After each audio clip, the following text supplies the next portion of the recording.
Operation सिंदूर के जरिए भारतीय सेना ने पाकिस्तान में घुस करके आतंकी ठिकानों को तबाह कर आतंक के आकाओं को सबक सिखाया, तो वहीं दूसरी ओर देश में जो चंद गद्दार छुपे हुए हैं उनके खिलाफ भी लगातार बड़ी कार्रवाई की जा रही है। इस बीच बड़ी खबर सामने आ रही है हरियाणा से, जहां पर पानीपत से एक पाकिस्तानी जासूस नौमान इलाही को गिरफ्तार किया गया है। बता दें कि ये नौमान भारत से गद्दारी कर पाकिस्तान और पाकिस्तान की खुफिया एजेंसी आईएसआई को कई सारी सीक्रेट मैसेजेस भेज रहा था, जानकारी भेज रहा था, जो कि ऑपरेशन सिंदूर और भारतीय सेना से जुड़ी हुई थी, जिसको बड़ी कार्रवाई करते हुए पुलिस की ओर से गिरफ्तार किया गया है। तो वहीं दूसरी बड़ी खबर की बात करें तो आपको बता दें कि जम्मू कश्मीर में लगातार सर्च ऑपरेशन चलाया जा रहा है। इस बीच 48 घंटों के भीतर बड़ी कार्रवाई करते हुए 6 आतंकवादियों को ढेर कर दिया गया।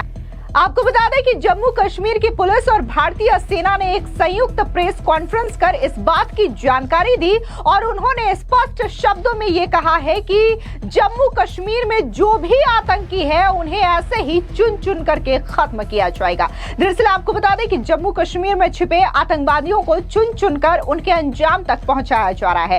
पहलगाम अटैक के बाद 14 खूंखार टेररिस्ट की लिस्ट के साथ सेना मैदान में उतर चुकी है और इनमें से अब तक 6 आतंकियों का काम तमाम कर दिया गया है। इन आतंकियों के पास से भारी मात्रा में हथियार और गोला बारूद भी बरामद किए गए हैं। सूबे में चलाए जा रहे आतंकवाद विरोधी अभियानों पर सेना और पुलिस की ओर से शुक्रवार को एक ज्वाइंट पुलिस कॉन्फ्रेंस हुई है और प्रेस कॉन्फ्रेंस में पुलिस एवं सेना के अधिकारियों ने आतंकवाद को जड़ से मिटाने की प्रतिबद्धता जताई है। आपको बता दें कि इस दौरान पुलिस ने जो ऑपरेशन चलाया है उसमें पहलगाम आतंकवादी हमले से जुड़े 2 आतंकियों को ढेर किया गया है, जिसमें लश्कर का कमांडर शाहिद कुट्टे भी शामिल है। इस बारे में जानकारी देते हुए आईजीपी कश्मीर वीके बिर्दी ने दोनों ऑपरेशन के बारे में बताया कि कश्मीर घाटी में बढ़ती आतंकी गतिविधियों के मद्देनजर यहां तैनात सभी सुरक्षा बलों ने अपनी रणनीतियों की समीक्षा की। इस समीक्षा के बाद ऑपरेशंस पर अधिक ध्यान दिया गया।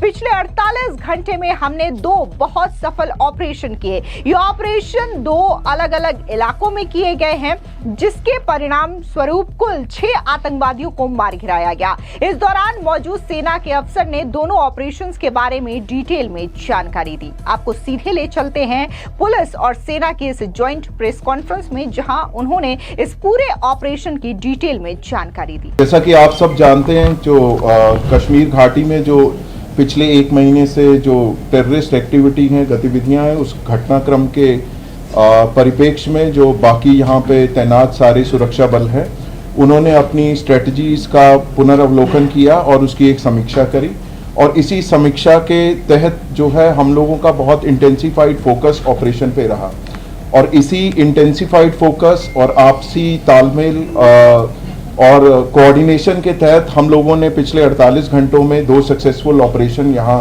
अंजाम दिए हैं, जिसमें हम लोगों को बहुत ही सिग्निफिकेंट जो है अचीवमेंट मिली है।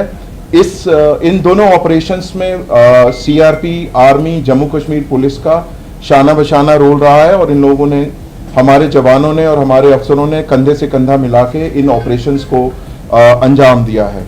सरसरी तौर पे ये 2 ऑपरेशंस, एक केलर के इलाके में जो कि शोपियां में आता है वहाँ हुआ और दूसरा जो कि कल जो था त्राल के इलाके में हुआ। इन दोनों ऑपरेशंस में 6 टेररिस्ट को न्यूट्रलाइज किया गया और मैं आपको ये बताना चाहता हूँ कि ये जो आपसी तालमेल है सुरक्षा बलों का यहाँ पे और बाकी सुरक्षा एजेंसीज का, भले ही जो भी आसूचना देनी हो, इंटेलिजेंस एजेंसी हो, बाकी हो, उनके आपसी तालमेल और समन्वय के कारण ही ये ऐसे जो सक्सेसफुल ऑपरेशन संभव हुए हैं। और हम सब लोग जम्मू कश्मीर में, खासकर कश्मीर वैली में इस चीज़ के लिए कटिबद्ध हैं कि जो टेरर इकोसिस्टम है या कोई भी टेररिस्ट एक्टिविटी है उसका खात्मा करने के लिए हम सदैव तत्पर एवं हमेशा कटिबद्ध रहेंगे। तो 22 से जब से पहलगाम अटैक हुआ है उसके बाद से हमने कई एरियाज़ को एक फोकस एरिया बनाया था, जिनको कि हम एक फोकस वे में टारगेट करेंगे। और जैसे हमें इंटेलिजेंस इनपुट्स आ रहे थे कि जो टेररिस्ट ग्रुप्स हैं वो अब बर्फ़ पिघलने के बाद जंगलों में हायर रीचेस में चले गए हैं और इसको ध्यान में रखते हुए जो हायर रीचेस हैं, जो ऊंचे पहाड़ों में जो जंगल्स हैं वहाँ पर हमारी डोमिनेशन पार्टीज कंटिन्यूसली डिप्लॉयड थी। 12 तारीख की रात को शोपियां के इलाके में जो काटोहलन फॉरेस्ट है और स्पेसिफिकली केलर के एरिया में हमारे को इनपुट आया कि एक टेररिस्ट ग्रुप वहाँ पर हो सकता है। तो जो पार्टीज़ वहाँ पर डोमिनेशन के लिए पहले से ही डिप्लॉयड थी काफ़ी टाइम से, उन्होंने अपने आप को रिलोकेट किया, उस जगह के ऊपर फोकस होके क्लोज इन हुए और सुबह के टाइम पे जब उनको वहाँ पर 13th की मॉर्निंग को जब एक सस्पिशियस मूवमेंट दिखाई दी तो पार्टीज़ ने क्लोज इन करके उनको चैलेंज किया और चैलेंज करने के ऊपर जो है जो टेररिस्ट थे उन्होंने तुरंत फायर खोला। उसके बाद एक एनकाउंटर स्टार्ट हुआ, लेकिन पार्टीज़ ने क्लोज इन करके उनको न्यूट्रलाइज किया। तो ये जो ऑपरेशन था ये हायर रीचेस में काफ़ी ऊंचाई के इलाके के ऊपर हुआ और काफ़ी डिफ़िकल्ट एरिया था जहाँ पर इस किस्म के ऑपरेशन को अंजाम दिया गया। जो सेकेंड ऑपरेशन था जो कि त्राल के इलाके में हुआ था, उसका टेरेन बिल्कुल डिफरेंट है, जो कि एक गांव के अंदर था। तो उसी में इनपुट आई कि शायद एक टेररिस्ट ग्रुप जो है एक गांव के नाडर के इलाके में गांव के अंदर कुछ टाइम के लिए सेटल्ड है और इमीडिएटली उस विलेज को कॉर्डन किया गया। जब कॉर्डन लग रहा था तो ये टेररिस्ट जो है उन्होंने अलग अलग घर के अंदर पोजीशन ले ली और फायर करने की कोशिश की, रादर फायर किया। और उस टाइम पे हमारा चैलेंज था कि जो सिविलियंस हैं, जो इनोसेंट, जो वहाँ पर बच्चे, फैमिलीज, बुजुर्ग हैं, उनको वहाँ से निकाला जाए। तो पहले उनको सेफली उस जगह से निकाला गया और उसके बाद सिस्टमैटिकली तरीके से सर्च करी गई एक एक घर को और एक एक करके अलग अलग जगह के ऊपर इन 3 टेररिस्ट को न्यूट्रलाइज किया गया।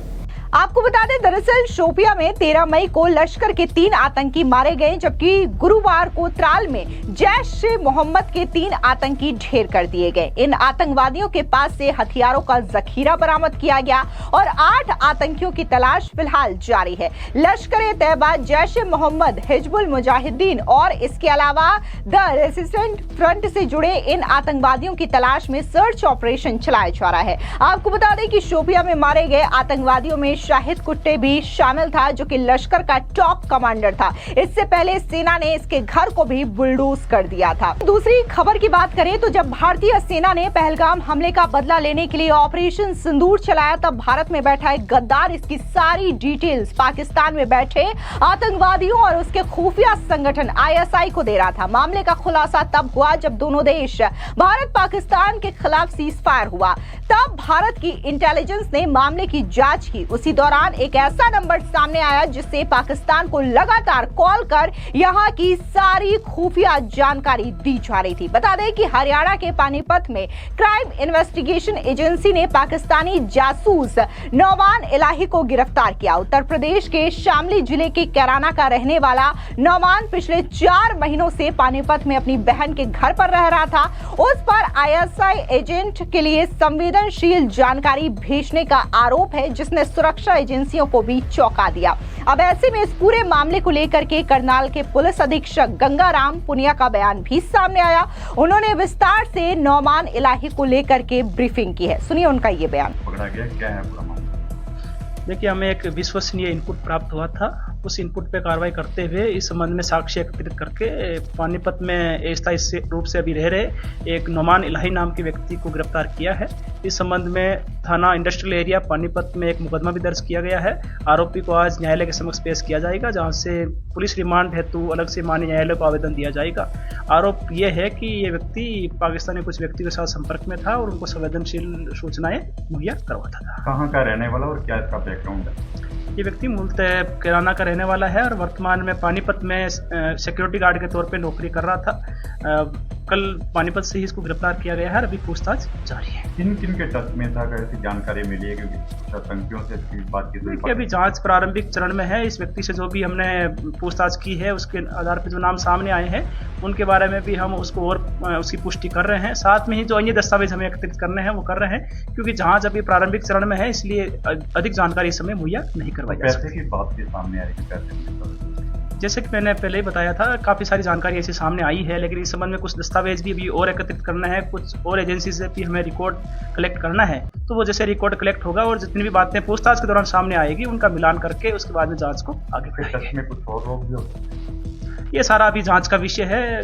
पूछताछ के मार्फत या बाकी लोगों से पूछताछ से और जो दस्तावेज हम एकत्रित करेंगे उसके आधार पे जो भी हमें जांच की एक दिशा मिलेगी उसके आधार पे जांच आगे बढ़ा करके उसके बाद में हम तार्किक निष्कर्ष पे पहुंच सकते हैं। आम लोगों से क्या सभी लोगों से यही अनुरोध करना चाहूँगा कि हमारे जो एरिया में शांति का माहौल है, यदि कोई भी फिर भी आपको कोई संदिग्ध गतिविधि या कोई संदिग्ध व्यक्ति के बारे में कोई इन्फॉर्मेशन है तो अपने जिला प्रशासन को जरूर इन्फॉर्मेशन दे।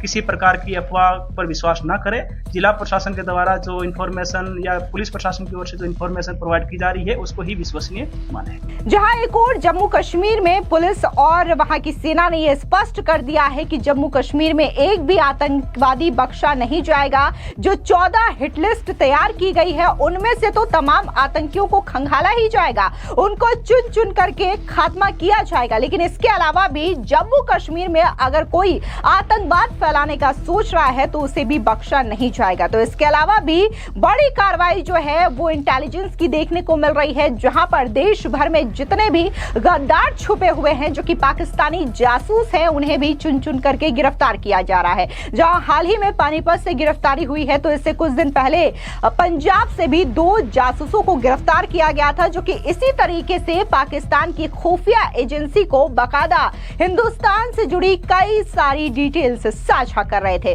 फिलहाल इस पूरी खबर पर आपकी क्या राय है कमेंट सेक्शन में जरूर बताएं। धन्यवाद।